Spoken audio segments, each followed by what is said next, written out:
Morning, guys. We've got Fraser Franks with us today, ex-Luton, Stevenage, Newport County and England C footballer. He's here to answer your questions this morning that have been sent from numerous primary schools in Luton. Fraser, cheers for joining us. Hope's all well your end. Yeah, no problem. Morning, everyone. All good my end, and thanks for having me on.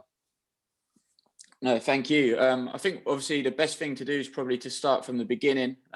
So the kids' questions are kind of, how did you get into football in the first place, really? Where did you start? And what did your kind of journey look like at the beginning?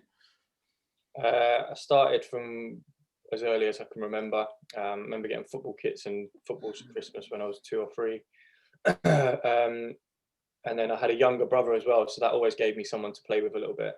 But yeah, from my earliest memories, I can always remember playing football in the streets, playing football in the house, breaking things, which I'm sure your mums won't be too happy about if you're doing the same. But it's all I can really remember. It was a massive part of my childhood. I always took PE very seriously at school. And then when I was it wasn't until the age of 8 that I joined my first team and started playing matches. I used to go to Chelsea football in the community. So that was the half-term weeks. My mum used to put me on those courses, and that was a big learning experience for me. And that gave me a real passion for football. But I didn't join my first team until I was 8, which was called Wandle Wanderers, a Sunday League team.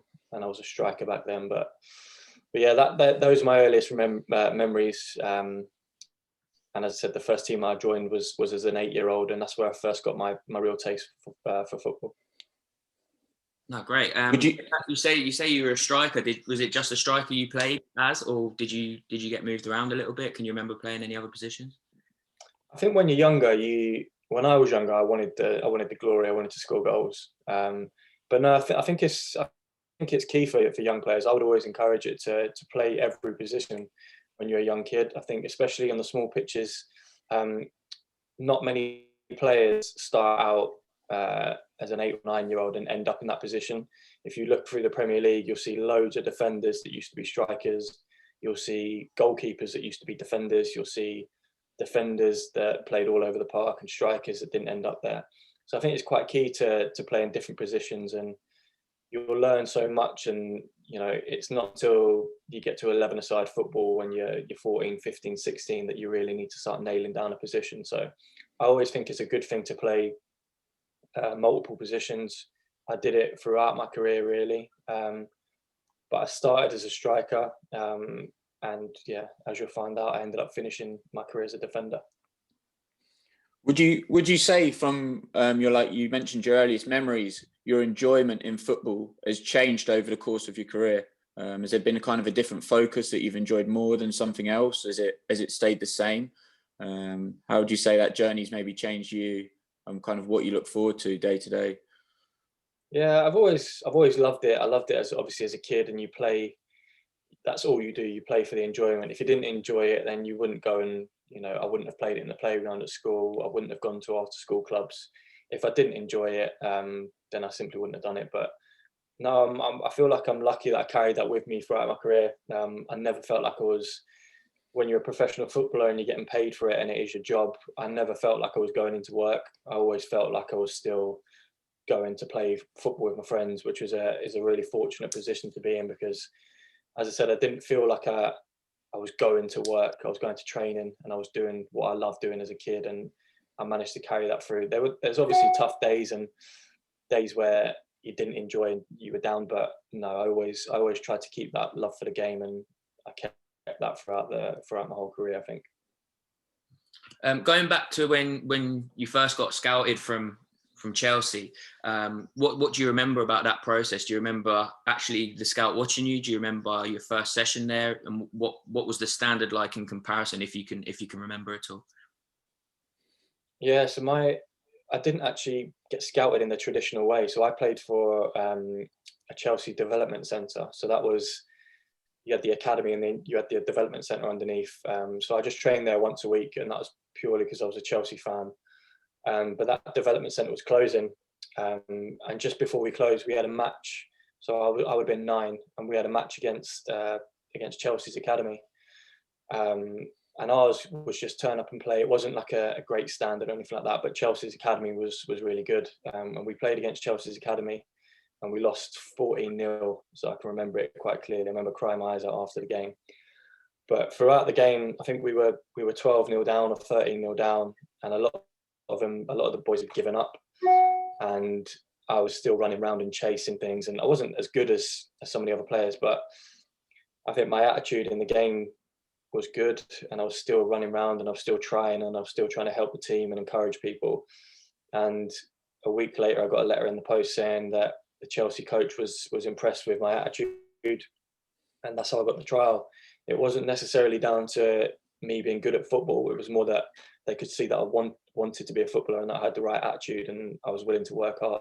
So that's how I got the opportunity to trial. And then it was a 6-week trial. And one of the other boys had a similar attitude to me and he got taken on trial as well, but he was a year older. So he was an under 10, but I was an under 9. But because I didn't want to leave his side, I was really nervous going to training and scared. That I saw him go the under 10s and I just walked along with him.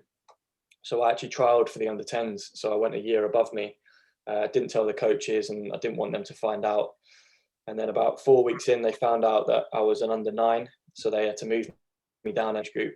But it was probably one of the best things that I did because I was training with Chelsea's under 10s and doing okay. I wasn't anything special, but when they put me back down with my own age group, I was one of the better players at the age. So yeah, I managed to sign there as a 9-year-old, and I was quite a big lad, so I was a big striker for a 9-year-old. But everyone quickly overtook me in size. How would you say, like obviously the trial process and then getting signed by Chelsea, how did that kind of change your day to day in terms of your commitments, in terms of kind of what you had to prepare for? I remember going back to kind of being that similar age at Luton, and I had to go to bed a bit earlier because the distance I was traveling on a Sunday was more. I might have had to do kind of more commitment throughout the weeks. The training program was larger. How did your kind of preparation and how did your every day kind of change when you went from Sunday league grassroots into an academy? Yeah, it does change quite a lot, and not just for the players, for the parents. It's a big sacrifice. When I was playing Sunday league football and playing at Chelsea's development centre, I was training once a week, and then I had a game on a Sunday. But with Chelsea, I was training a Tuesday night, a Thursday night, a Saturday morning, and a game on a Sunday. So it went from 4 times a week. And my mum didn't drive, and training was quite far away from where I lived, so I had to get straight in from school, try and get some food, get the bus, get a train, get another bus, and it took about 2 hours to get there.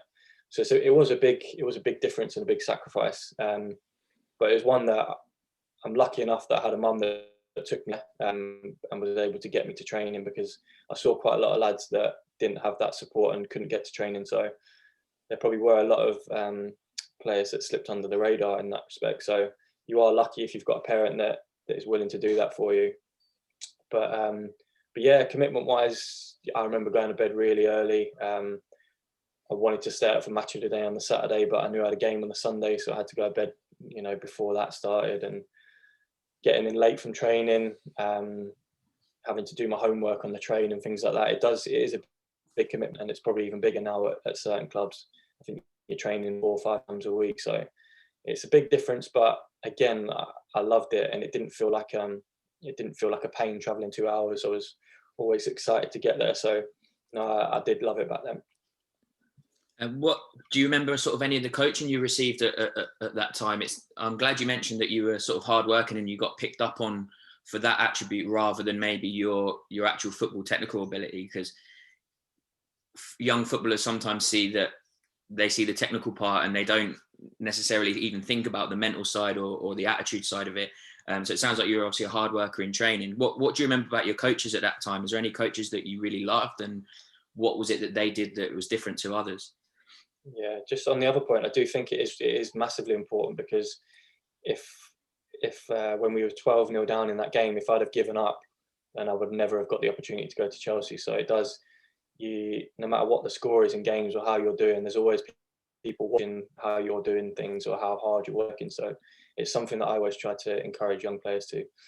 With coaching, I don't remember too many of the sessions. I remember it being quite technical, like left foot, right foot, dribbling in and out of cones. Yeah, it wasn't so tactical at the younger ages, but it was a lot of fun and a lot of development. I think the coaches, in terms of sessions, you never really remember the sessions that the coaches did, but you always remember how they made you feel. So I remember how coaches made me feel, and I remember an under-10s coach that gave me.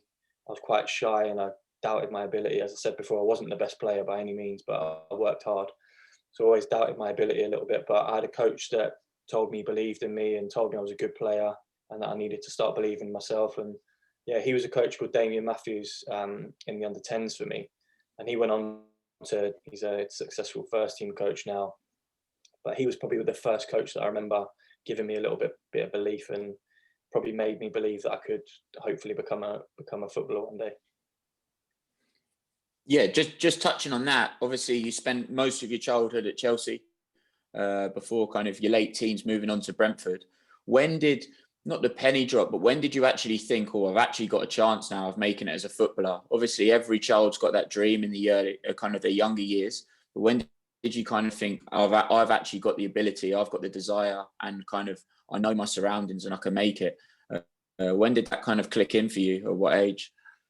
Probably really late. I think I was at Chelsea, but I said before, I had real self-doubt and I didn't think I was good enough to be there.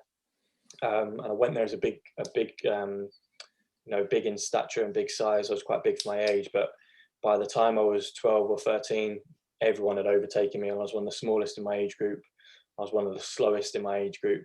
So all those kind of things made me doubt myself. And it probably wasn't until I always knew from the age of 13 or 14 that I probably wasn't going to make it at Chelsea, even though I was still there.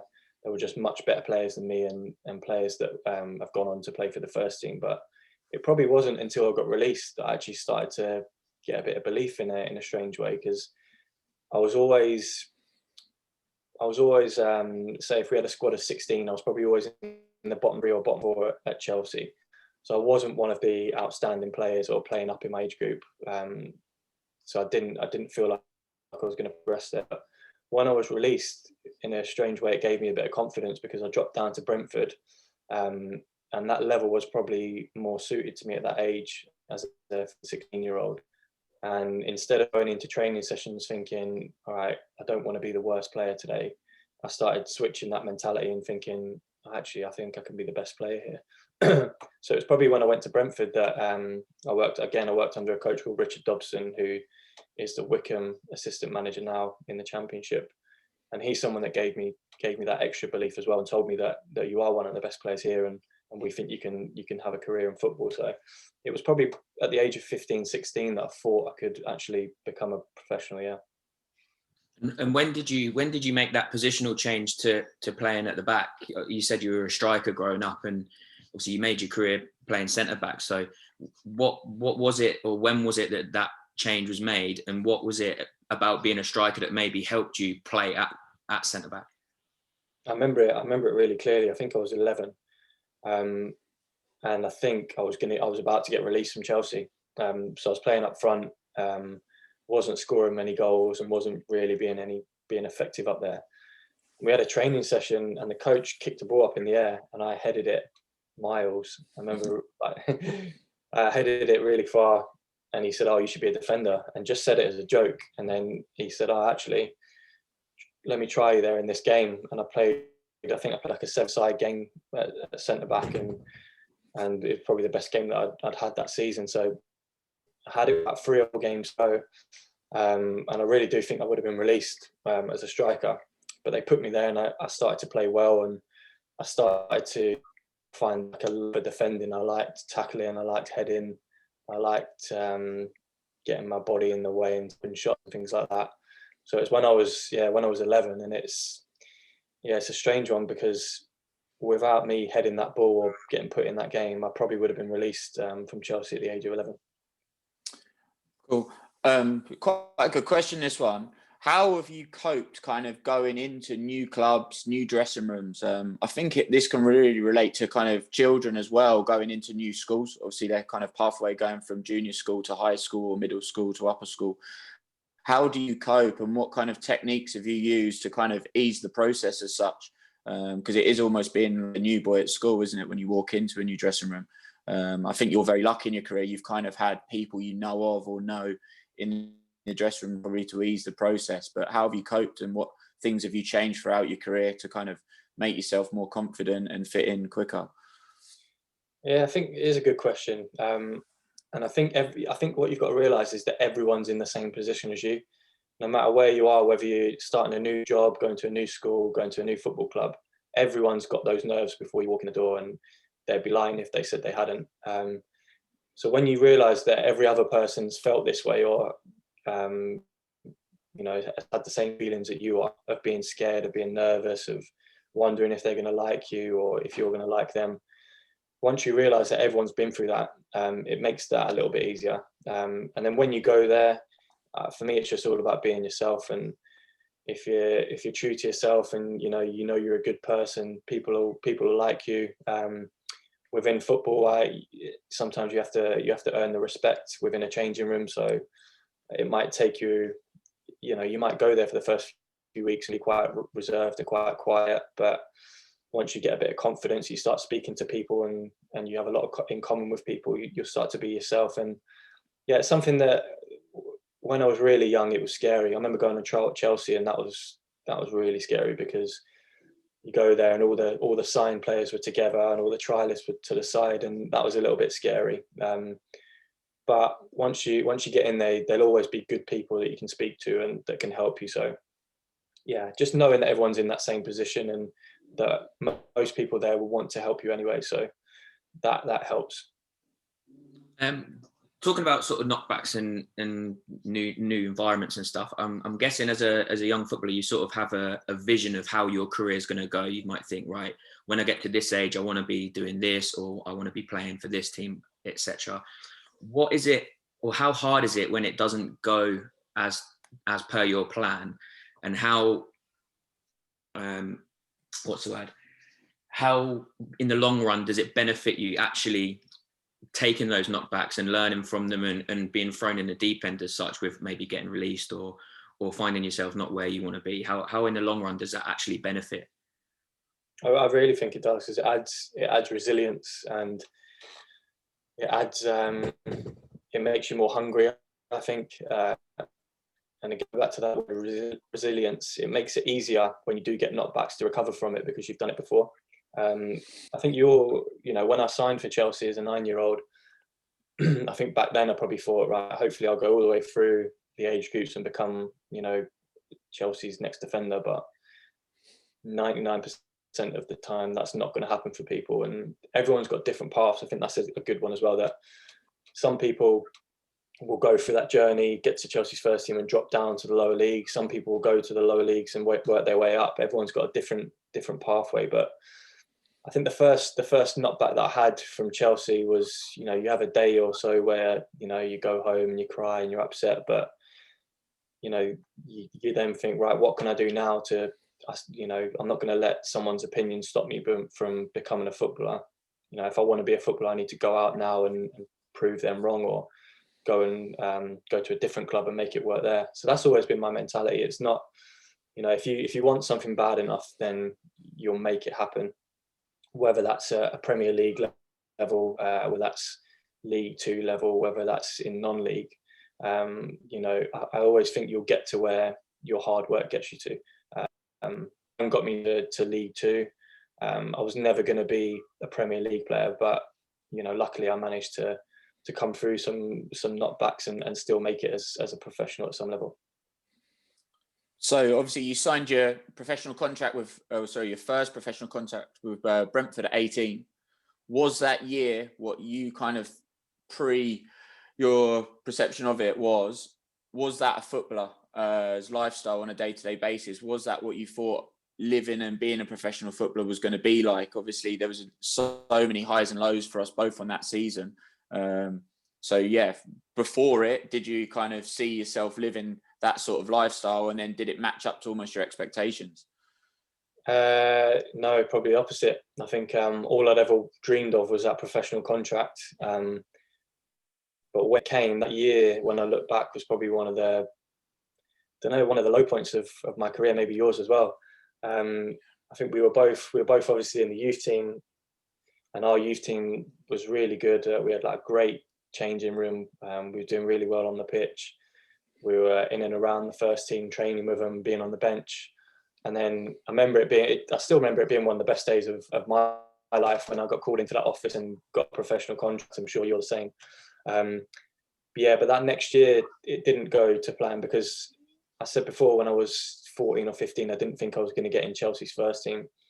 But when I was 18 and given a professional contract, I thought the next season that I'd be playing and that I'd be in Brentford's first team. We'd just gone up to League One, which made it probably a bit more difficult.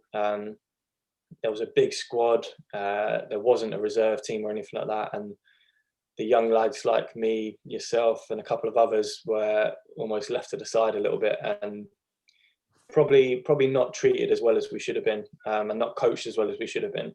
I think it's a difficult job for a manager of a first team, because he's got so many people to manage, and his target is to win a game on a Saturday.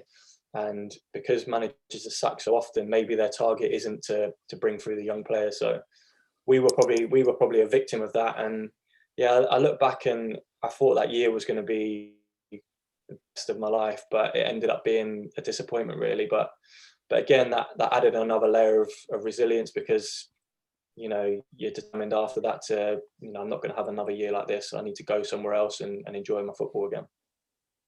Yeah, would you say kind of at the end of that year, I remember, having the meeting at the end, and I remember walking out of Osterley Road almost with a kind of a weight lifted off my shoulders, like I've achieved what I wanted to achieve. However, obviously, like you mentioned, we didn't play in the first team, but I left feeling like I'm almost out of now. I can, like you said, I've built a bit of resilience, learned off very, very good players, by the way, that year.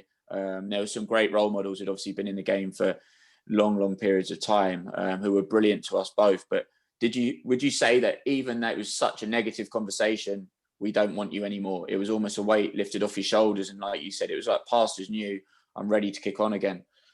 Yeah, I felt exactly the same. I think some players stay in that, have that kind of year that we had for too long. I think players now, sometimes they get that contract at 18 and they had the year that we had, which was disappointing, where we weren't playing and weren't really involved. We only had it for 1 year. I think sometimes they now have it for 3 or 4 years. So it was, I remember going into that meeting thinking, the year before, exact same day, the year before, we were going in there desperate for this contract and we'd have signed anything. But I went in there the year after and I thought, even if they offer me a contract, I don't think I'll sign it, because I wasn't enjoying it and I didn't see myself progressing as much as I should have at that club. So I think we both knew that, yeah, although we worked so hard for this contract, this club wasn't going to be the place that that we made our careers, really. And talking about hard work and stuff, people say when you're getting into academy, that's when the hard work starts. Then when you get promotion into a pro contract, then the hard work gets even more. And I suppose maybe is it a case of the higher up you go, and when you're playing in actual first 11s in the Football League, for example, is it sort of your career's more on a knife edge? Because then you said if you didn't head that ball for Chelsea in the warm up, you might not have been a defender, and your journey might have been completely different. Does it get more on a knife edge when you're in the first 11? How quickly can you experience those ups and downs is essentially what I'm trying to ask. Yeah, I think I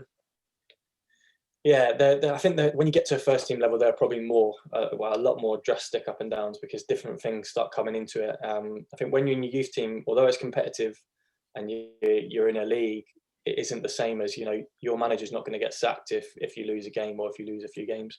I think when you go to a first team, I think that's where the difference probably lies, where a manager knows if he loses whatever level, which is wrong in my opinion in this country, because I don't know how you can sustain anything, but at whatever level, if you lose 5 or 6 games in a row, you're out. So it makes managers, in my opinion, think short term. Why are they going to worry massively about doing the right things when all they need to do is win on a Saturday? I do think it's starting to change a little bit now, and managers are starting to focus on youth a little bit more and see a long-term plan rather than just a Saturday. But Yeah, I think at first team level, whole load of different dynamics come into it, and there's plenty of ups and downs. There's plenty of, you start getting criticism from fans and praise from fans. You've got to deal with that aspect as well. Nowadays, you've got criticism on social media and praise on social media, and it's a message I try to get across is I never try to listen to people's opinions that don't really matter. And if I'm not going to go to that person for advice, then I wouldn't really take criticism off them. So that's started to deal with criticism from fans or anything like that, because no matter how well you play, you're always going to get a bad comment. I think you're seeing it quite recently in the Premier League with Mason Mount. I think for what he's doing at his age, he's an unbelievable player, but he's still getting criticism online and criticism from fans. So you're never going to please everyone. But yeah, I think those ups and downs do come quite a lot in first team football. What's just going on to some more questions probably on your career. What's the best stadium you've ever played in? Best stadium I've played in. Portsmouth away was always, I probably played in bigger stadiums, but I think when I played against Portsmouth away and we won, that was probably the best atmosphere that I played in. I think that was like a 25,000 capacity. It was full, and obviously we won as well, which makes it all the more special. But I think somewhere like that, I'm trying to think of sort of bigger ones that I played at. I played at some Championship and Premier League grounds, but I think that one was probably the best atmosphere I played in. And what was your what do you remember of your senior debut? Was it did you have to come on, or were you starting? And when did you find out that you were making your debut? And can you remember your feelings at that time when it happened? Yeah, so that's another strange one, because that year that we were talking about, I actually went on loan that year to non-league at Basingstoke Town. So my first actual debut in men's football was in non-league away at Braintree, which Lewis has played for, so he knows that pitch well. And we won that game 3-2, and that was, I think it must have been 17, 18. And yeah, that was my first taste of what 3 points really meant. And then my professional debut came at AFC Wimbledon, which was a special one as well, because that was on TV and it was quite late notice, and I managed to do well and get man of the match and that kind of stuff. So that's probably the one that I remember most. Yeah, just talking on man of the match, can you remember any games, some standout games in your career that you played kind of to your best? And then kind of why were they like your best appearances? Did it lead back down to your preparation? You mentioned kind of about finding out if you were starting late or early. And just kind of a bit of an insight into why they were your best games. We've been massive on, especially in the younger age groups, that just scoring 5 goals doesn't mean you've always played well. It's a bigger picture. So is there anything on that for the kids to learn off? Yeah, I think some of my best games have probably been when we haven't won, which is strange as well.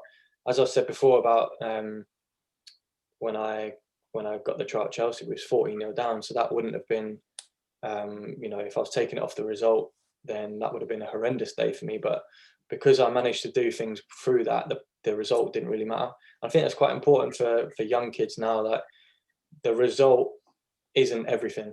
And I think if you're performing well and you're performing well as a team, then you'll get the result. But the main thing is your own performance, and if you can keep that to a good standard, then the result will come with that.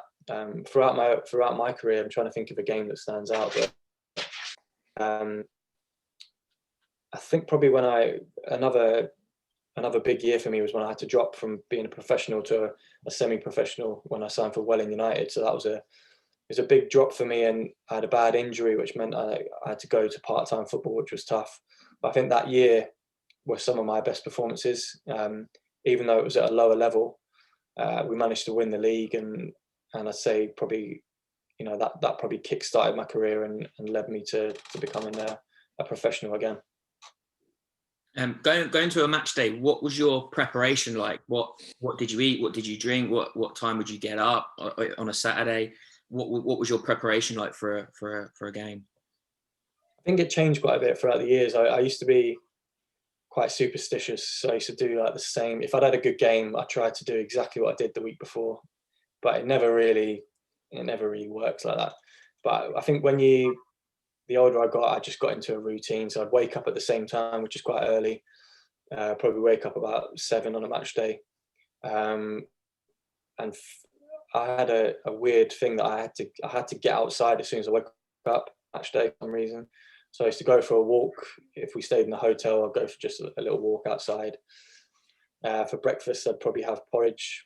And then I'd eat 3 hours before a game, and that was usually something like scrambled egg on toast or poached egg on toast or something like that. And then I'd listen to certain songs in the changing room, which Lewis will probably know. And yeah, I had a routine, but it wasn't the same. It wasn't the exact same thing every single week, but I had, some things that worked for me, I guess. What, in terms of kind of going through your career, what would you say made your performances, or kind of, you've mentioned your mindset, how did you get through games as such easier? Was that due to your experience? Was that due to kind of your physical shape improving? Was that due to kind of the teams you played in? I think you've always played in successful teams. Did it make it easier? Obviously, your teams were probably on the front foot, higher in possession. Did they make it easier for you to kind of get through games and better your performances? Yeah, I always probably put most of my bad performances down to the mental side of the game. I think it's so important. Knowing how to deal with mistakes. I think when I was younger, if I made a mistake, I kept thinking about it for the next 10 minutes, and that made me make another mistake, and I couldn't get them out of my head. But I think just knowing that, and having the courage to, when you make a mistake or give the ball away, the hardest thing then is to get back on it and say, give me the ball again, I'll try it again. And I think the older I got, and the earlier you can get that into people, the better, because I think when I gave the ball away when I was younger, then I didn't want it the next time, and I was hiding from it. But and that's when I'd perform bad. But the best thing that you can do is get back on the ball and don't worry about mistakes. I'd always rather have someone that tried to do the right thing and made mistakes, rather than someone that was like I was when I was younger, where I was a little bit, if I made a mistake, I didn't want the ball again. For the kids watching, what sort of are the main qualities you would advise them to work on or to have if they wanted to make it in the game in some capacity? Not necessarily the technical elements, but you've touched on sort of the mental side of it. What sort of characteristics do you need if you want to be successful in football?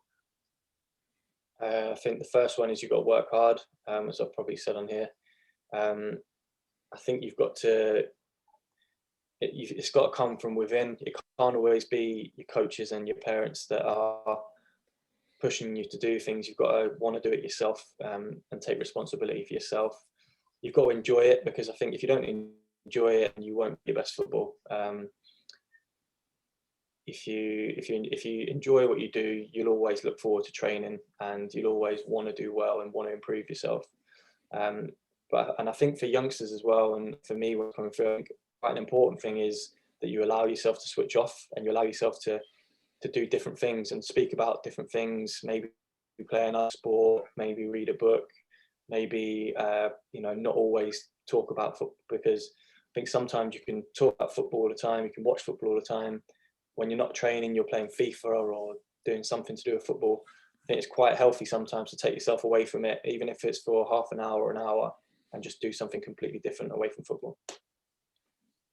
That's brilliant. Are we right to get some quick fire questions to you now? Some more of what the kids have wrote. Some interesting ones. So let's see. The first one, how much would you say at the height of your career you'd be worth in the modern day market? Well, when Luton signed me, they paid £10,000 for me, because that was my buyout clause. Okay. So that was what I was worth then. At the height of my career, not much more, probably 20 grand. What was your best FIFA rating? I don't know. My nephew probably knows. I have no idea. Probably about 50 something, maybe 60. Best moment in your career as a footballer? Winning promotion. I think I managed to do it 3 times, but I think the one with Welling actually was probably which was the lowest promotion out of the 3 of them, but that was probably the one I've got joy. Hardest football ground to play at? Probably Luton. Yeah. Was that as a player for Luton, or was that playing against them? Sorry. Both.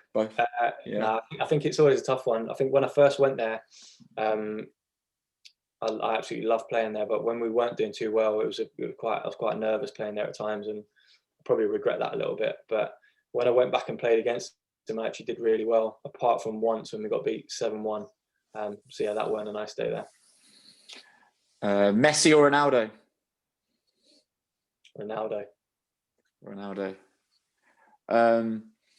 If you could go back and start your journey again, is there anything you would change?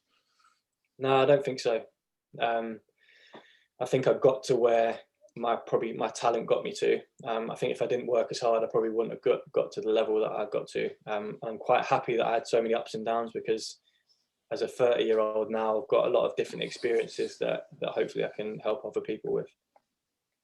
No, that kind of ties us into the next question. It would have been the next question is, did you kind of reach the mark? And you've kind of touched on it there, that you kind of reached League Two, which was probably the highest you could. I think there was parts in your career you may have got to move higher. So do you? I think League One was probably the maximum I would have gotten to. I don't think I was quick enough or strong enough to play in the Championship. But yeah, I was close to going to League One a couple of times, but yeah, it just wasn't to be. That's it, Fraser. We can't thank you enough. Thanks for a great insight. I'm sure the kids will really enjoy this. I think you've answered questions from their age now, going through your career. So a big thank you from me and Glenn. Thank you very much. Cool. Thank you for having me. Cheers, Fraser.